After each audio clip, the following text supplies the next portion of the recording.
Hey guys, what is up? Welcome to 1922 Project. My name is Kelly and it has been a very, very long time. If you are new here, I have a sewing and embroidery, my name is Kelly, by the way. I have a sewing and embroidery business. We're gonna do some screen printing today. And I was pretty consistent here on YouTube and then I sort of fell off and I wanna get back to it. I have the tendency to talk way too much. So if that is not your bag, then you're gonna wanna fast forward down here because I do want to update everybody on what has been going on. So fast forward if you wanna get to the screen printing. Otherwise, let's get into it. So, if you've been here for a while, you know that I have, for probably, I don't know, 6 or 7 years, I've been doing some sewing for a local business. And that sewing contract, not really a contract, but that sewing allowed me to sort of run my other business too, which is embroidery, screen printing, vinyl, sublimation. I now have a laser printer, which is amazing. Laser cutter. I don't know why they call them printers. Anyway, all of the fun things. And so between those two endeavors, I've been able to do this. And I love it. I have a master's degree. I'm a speech therapist. I would rather do this. And so about April, I think, that sewing job went away. Was not a surprise. I knew it was happening. So it was okay in that respect. But it was kind of a, my husband does well and thank goodness he has insurance and all of that, but I do need income coming in. We had our second kid go off to college, so we've got 2 in college. We have another one still in high school. If you've ever done high school band, you know how expensive that is. Anyway, I have to have income. And I need to have consistent income. And again, my kids are older, so it's not like, it's nice to be around for them, but I don't need to necessarily stay at home. Anyway, you know what I'm saying, right? It was time to poop or get off the pot, as they say. I say it differently, but we'll keep it kid-friendly here. So anyway, I started applying for jobs. I was like, okay, it is time. I can still do this on the side. That was sort of the plan. Maybe look for something work from home to where I could have a real job, and then be able to do my other stuff too. Maybe even a part-time job. I don't know, whatever. There was a Costco debacle where I thought I was going to work at Costco. I'm not working at Costco. I got my notary stamp. I can notarize anything that you need. That wasn't really, I got a couple, no. And only because I'm not passionate about it, right? So that didn't really work. Well then, in July, earlier in the year, I got a contract again with the high school volleyball team, and they asked me to make all of their merch. It's a huge high school, so it was a great deal, right? So I knew there was no urgency. Like I knew I had to finish this up anyway before I got a real job. So that was all of July, was like, 400 volleyball pieces. And it was all working out perfectly, right? I had that income coming in, and then at the end of July, I got a job offer. Job offer that starts August 7th. Excellent. It was work from home, exactly what I was looking for. Perfect. They call back the next day and say, just kidding. That job has been filled. So we don't have that job. You can have this other job that is not work from home, still pays the same amount, but you have to be in office 8 to 5 every day. No. And again, trust me, I recognize the fact that I am extremely privileged to, be able to make those choices. So I said no to them, which again, it's one of those things. Everything works out, or we're still hoping that everything's working out for the best, because then the volleyball team needed more stuff. I've also got the swim team lined up from a different high school, so it's not quite as much. But it's enough to kind of keep me busy and also get my name out there more. So the plan now is I got to finish up the volleyball stuff. We're going to do the swim team stuff. And then I don't know. What do y'all think? Like make flyers or something and go around to all the schools. I mean, spirit wear, all of that. I can do the screen printing, I can do the embroidery, I can do the lasering. So I'm just gonna, you have to, if you're at all interested in doing something like this, most school districts ask you or require you to be a preferred vendor. And all that is applying online, like you do this little online application. You can then bid on jobs, but all of my stuff has come from word of mouth. I just, again, I was a speech therapist. I worked in the school district. So I know a lot of teachers, I know a lot of moms, and I just kind of got word of mouth that way. So that's where we are. This is stressing me out. The first round went really smooth. These are t-shirts I've made before. But for whatever reason, I felt like, I'm feeling stressed. Let's throw in a YouTube video to make it even more stressful. But again, I want to get back into this. You guys make me happy. It makes me happy to share what I do. So we are in my living room. We are typically upstairs in my sewing room. But this Big Daddy takes up a lot of space. Plus, I got to dry the shirts. So we are going to get into it. We are going to screen print about, excuse me. We are going to screen print like 10 shirts today. I use a vinyl stencil, which is very crafter friendly. So I'm going to move you over here and we are going to get into this. So if you were fast forwarding, you can stop fast forwarding. All right. I had to put my hair up. We are on like our 4 billionth day of 100-degree weather, and I was sweating through my smurfs in that last video. So this is my screen printing press. I got this off of Amazon. I will put the link down below. You will note that it is blue. I spray painted mine because I wanted to. And it's fine.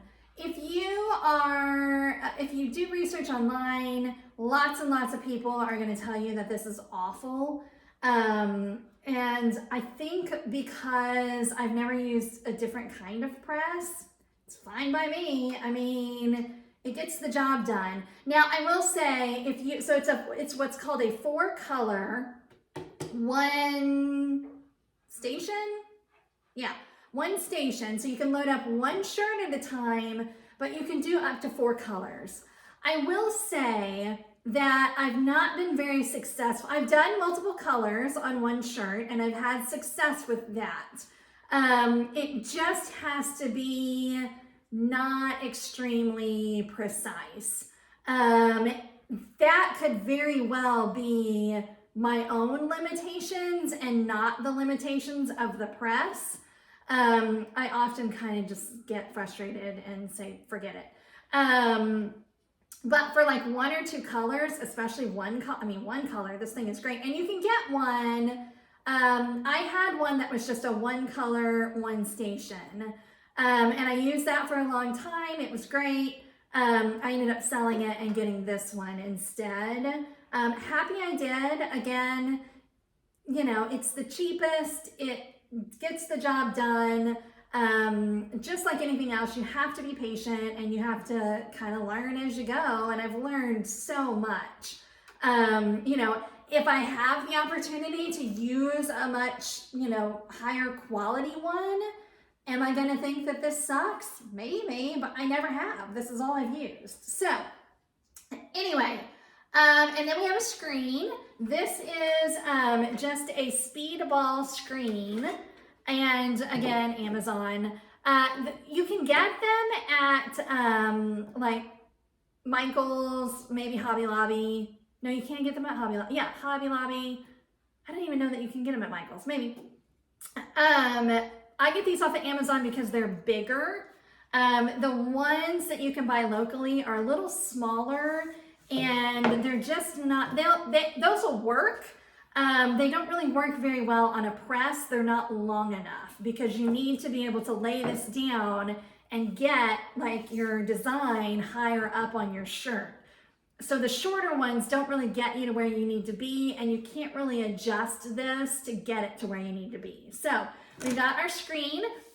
A couple more notes about this. You can get wood screens, you can get aluminum screens. I've also heard people say, you know, you can't use wood screens, or you should use aluminum screens with a press. I have no idea why, but I have much better luck with wooden frames. I don't know the science behind that. Is there science behind that? I don't know. The aluminum, I have some aluminum frames, and they're nicer, and they keep tension better. But for this press, the wooden ones work better for me. So again, I'll link this below. I don't know, 18 by 20, 18 by 20 maybe, 20 by 24, whatever. The big ones. So we got that. Oh, and then the mesh. So you'll see a lot of talk about mesh count. These are 110 mesh. My aluminum one is 156. I think you can go like 156 or 160. And basically what that means is the size of the holes. So the lower the number, the bigger the holes in the screen are. Again, when I first started out, it seemed like everybody was like, oh, 156 to 160, that's, you know, the mid-range, perfect, whatever. And I couldn't get the kind of results that I was getting with these screens. And it finally occurred to me that, you know, when I first started, I was using Speedball ink. These are Speedball, this is what Speedball sells. So clearly these are the right ones for that kind of ink. You know, also when you're looking online and you're doing your research, so many of those people are using what's called plastisol ink, and I use water-based. Water-based, like it says, you can clean it up with water. It's also a softer feel on the shirt. The plastisol is a little more plasticky, that's the name, and it requires chemical cleanup. Now the benefit of plastisol, I've never used it, so I don't know. But what I'm word on the street is that it is easier to work with because it doesn't dry out on your screen. And then also it's got better coverage. So it's more opaque. So it kind of depends on what look you're going for, but I just find that, you know, when you've got samples and you're showing people your work, they then know what, you know, like, okay, it's a look. Like, it's not going to be plasticky. It's not going to be like full coverage. Although you'll see here in a minute, it does just fine. So we got our screen. Then you need a squeegee.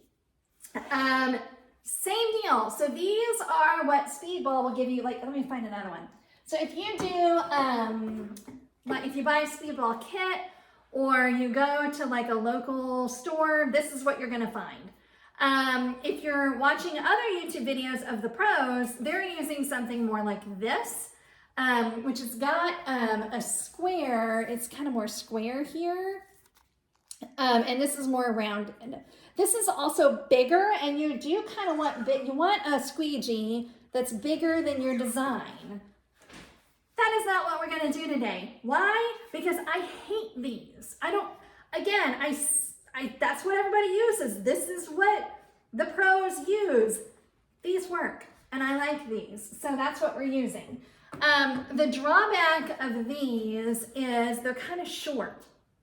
And Speedball does make a bigger one, but it's got the square, what is this part called? It's got a name. Blade. It's got square, and I like the rounded. I don't, again, why is it that way? I don't know. The problem is, and you're going to see here in a minute, our design is so big so that we got to do it twice. And that's not, don't do that. That's not what the pros do. That's what we're doing today. Okay, so we got that. Then you need your ink. Again, I use two different kinds. I either use Speedball or I use, it's called Matsui, M-A-T-S-U-I. Again, Speedball is mostly for hobbyists. I don't think a lot of pros use it. But what is a pro? I mean, people are buying this. So, but the white, the Speedball white is, well, again, it kind of depends on what the look you're going for. So like my shirt here, my lovely Walmart shirt, it's kind of got like a vintagey sort of cracked look to it. And so if you're looking for that, if that's the look you're going for, then Speedball is fine. It just cracks. So I use the Matsui white water-based ink. I also am very fortunate. I have a local place that sells it when I'm doing white. We're not doing white today. We're doing maroon. So this is a mixture of red and a little bit of blue to get the maroon, and it's Speedball. Also, Speedball, although it's easier to get, it kind of is a little more expensive because with the Matsui, you're buying a big container of it, and you get a lot more, and the Speedball doesn't necessarily last all that long, you know, in terms of the quantity of it, the volume of it. So anyway, I mixed red and a little bit of blue to get my maroon, and I just eyeballed it. I Googled what colors make maroon, and that was the answer, so that's what we did. And I don't have a ton left. I'm hoping it gets through 10 shirts, but we're gonna see. So finally, you need your vinyl, and I've already cut mine. On your screen, it is showing up the right way. This is mirrored. This is mirrored. Make sure that you mirror your vinyl. And you're going to, you know, sort of opposite of what you're used to doing, you're weeding out what you want your design to be. Because that's where your ink is gonna go. So I went ahead and already cut that out. And then also, I'm gonna show you again in a minute, but I'll bring it up here. I put a little plus sign on the top and the bottom, and that's gonna help us keep our stencil straight and keep it straight on our shirt. But I'll turn you around and I'll show you what that looks like on our platen. That's what this guy is called, a platen. So we need that. What else do we need? We need some transfer tape to get our design onto here. This is the Pigskins and Pigtails version. She is the like guru of all of this. And I highly recommend watching her stuff. She's where I learned most of my stuff. So we got that. What else do we need? Oh, you need something to make your platen sticky. It's not very sticky right now, and we're not gonna make it sticky yet, and I'll show you why. But I have this stuff, it's called Super Tack. And that's what I put on mine. You can also get some spray, like tacky spray. It doesn't really matter. You just need your design your shirt to stick to the platen. And that's because when you lift up your screen, the screen will stick to the shirt a little bit. And if your shirt lifts off your platen, you're not gonna hit the same spot when you come back down with your screen. So that's what we got. What else? Okay, let me show you the shirts that we're gonna make. All right, so here's our end goal, right? These are the ones we're making today. I did these last night, and typically I can do the whole run in one go. Like I don't have to go set it back up again the next day. I just was running into problems last night, and I thought, you know what? I'm just gonna stop and I'm gonna start over. It was almost like I either had like a little like clogged spot on my screen, or I had something chunky in my ink, but I was having trouble clearing the screen enough. And it was getting kind of late and I was like, oh, forget it. And then I also did these. This is not what we're doing today, but this is one of the shirts we did. And it uses, I did like an ombre effect on those.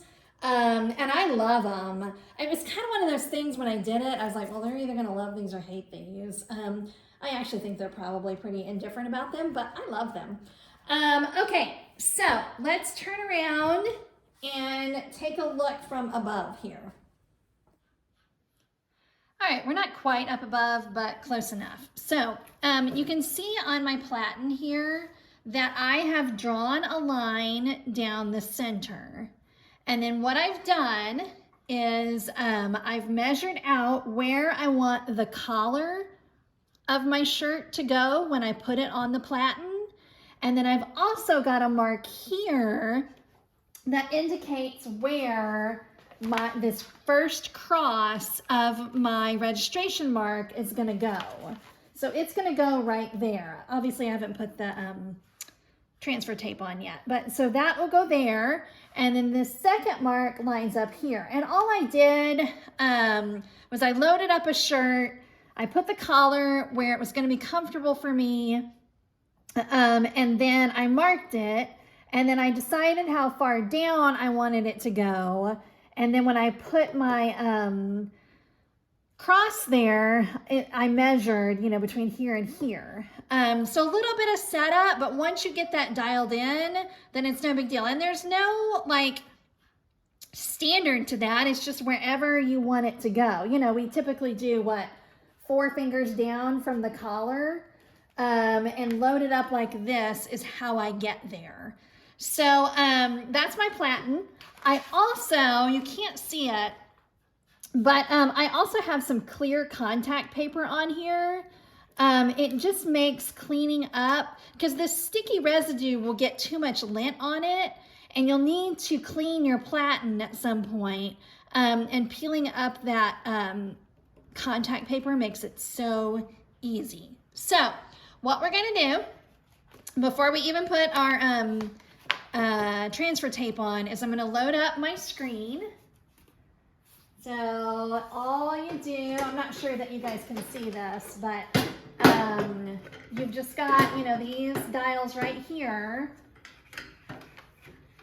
And it kind of doesn't really matter how centered your screen is, because we're gonna center the design itself, and the screen will land where the screen lands. So let me get my transfer tape on. And that's pretty standard, like same as if you're doing like any kind of vinyl. It's not, I had cut it because I didn't want to waste any the last time I did this. So we're just putting our vinyl on, I think. Oh, I got one of these guys. So just like you would any other, the key with the vinyl, I mean with the transfer tape, is you don't want a really, really sticky transfer tape. Otherwise, you'll have trouble getting it off your screen. So you want one that is less tacky. And the ones from Pigskins and Pigtails is designed for that. You can also find them on Amazon. Okay, so we got that going.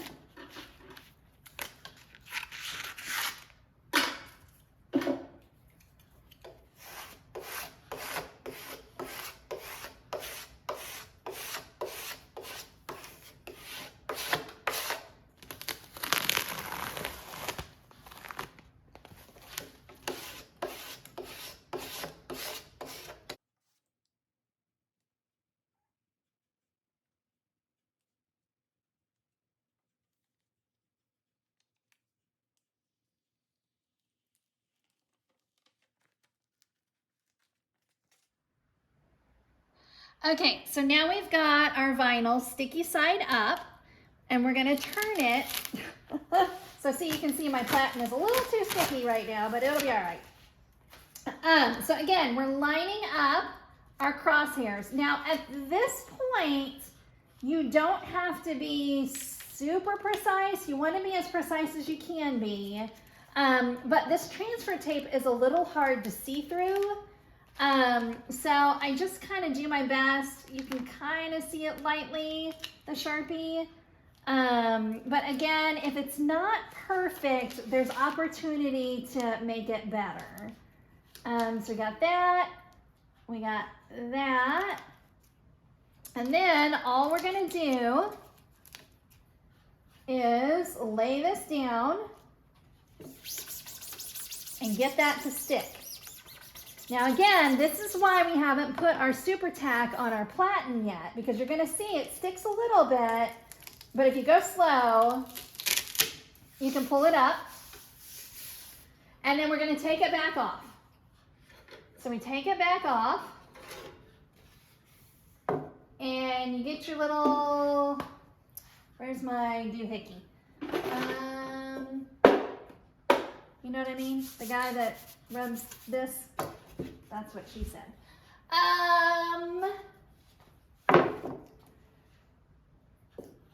All right, there you go. There it is.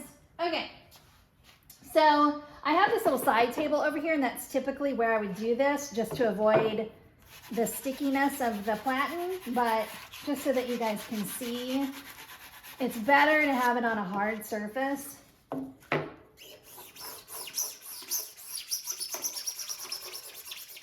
So again, just like you would any other vinyl.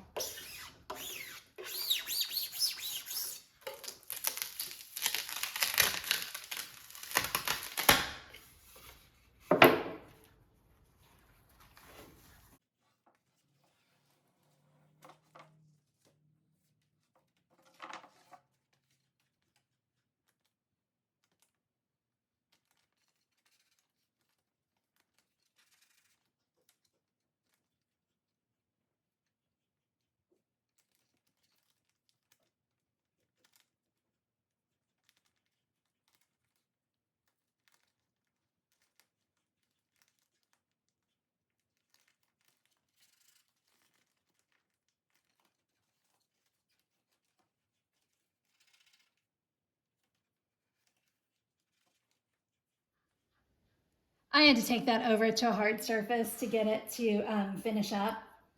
So I don't think I mentioned, but another thing that you're going to need is some blue tape, because what you want to do is you want to tape all of this off so that your ink doesn't get on your shirt in places you don't want it to. So you just quickly do this.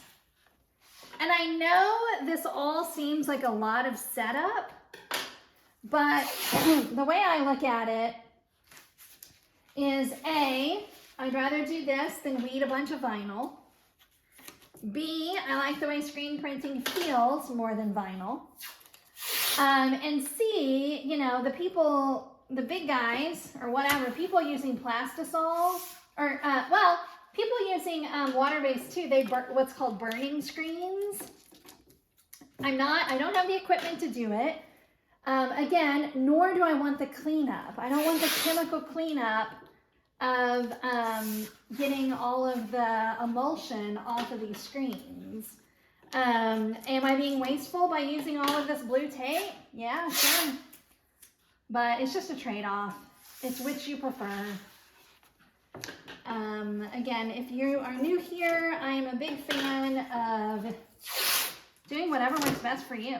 Just because one person does it one way doesn't mean you have to do it that way. So I don't mind doing this, and usually I'm in here with the TV on, watching some stupid movie, and I don't mind doing the blue tape. Other thing of note, you can use heat transfer vinyl on these kind of screens because you can remove the mesh and get new mesh to put down. One of the shirts for this order was a shirt that I needed like 200 of, And so I knew I wasn't going to be able to do that in one go. So I did make a screen using heat transfer vinyl. That way, when I went to wash out my screen, I could use that screen again the next day. Whereas with this method, when you go to wash out your ink, your vinyl's going to come up. I've heard people say they're able to salvage it, but I've not had that level of luck. Okay, so we are all covered. You don't want to be able to see any screen because you will fling ink everywhere and it'll get on your shirt. So we turn it over. We have not covered up our registration marks yet. We will have to do that with blue tape in a minute. But first, I'm going to line up those crosshairs with my Sharpie marks. So this top one goes on that horizontal one, and the bottom one's only going to line up with the vertical one. Okay, so with, again, a one color is pretty easy. If you were doing multiple colors, you would have to be even more precise. But we got that, and then we take one more piece of tape and we covered up our crosshairs. Now, have I forgotten to do this part? Absolutely. The other good thing about water-based ink is if you make a mistake like that, you can quickly run to the sink, wash it out, and get the ink off and try again with, you don't ruin a shirt as quickly with the water-based. All right, our screen is ready to go. And then our last step before we get going is to put our super tack on. And you don't need a whole lot. And for this design, I don't even really need to do it on the whole platen. I just need it where the design is gonna go. But it's really just a little bitty amount. And then I've just got some Dollar Tree popsicle sticks. You could use like a credit card or, an old gift card. I think they even, make something that is specific for this. But just about that much will definitely get us through 10 shirts. Do that. And then we're just going to let it dry for about 10 or 15 minutes. You don't want it to be wet when you put a shirt on because then it'll get all over the inside of your shirt and you'll lose the tackiness. Okay, so time to load up a shirt. Nothing too fancy about it. You literally just throw it on here like you would a heat press or something. So throw it on here. I just kind of... Bigger shirts are easier because the smaller they are, the more they stretch on your platen. But I just make sure my shoulder seams are lined up. Pull it up to my collar mark that I made. And then if there's a side seam, I kind of check the side seam. If not, maybe I look at the sleeves here. You can kind of pull that up to know that you're all straight. And then you rub it down to make sure that you're stuck. Again, a one color design, not quite as important because sometimes you can get it in one pass. But if you have to lay your screen back down, you don't want it to pull your shirt up. So we're all good to go there. Now it's just as easy as throwing some ink on there. I think we're gonna make it, fingers crossed. Throwing on ink across there. I highly recommend watching Pigskins and Pigtails because she does a better job than me.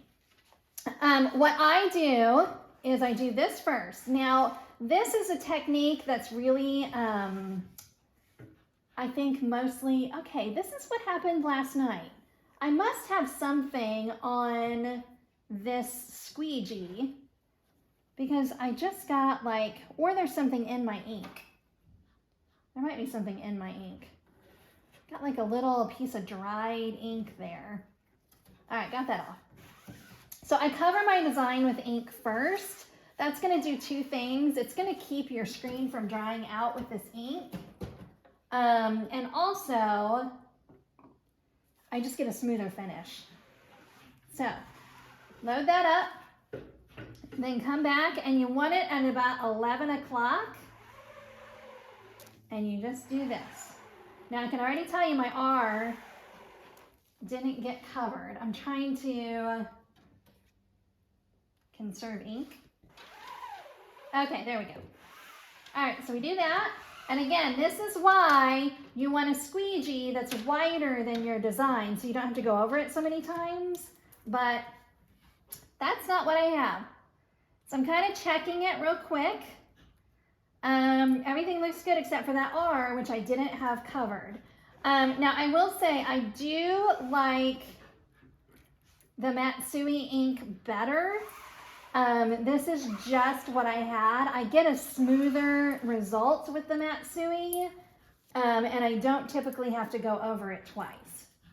So, you will look at it, it's wet, and it's got kind of a rippled effect to it. That does not happen with the Matsui ink. I'm not sure what the difference is, but when it dries, it won't be like that.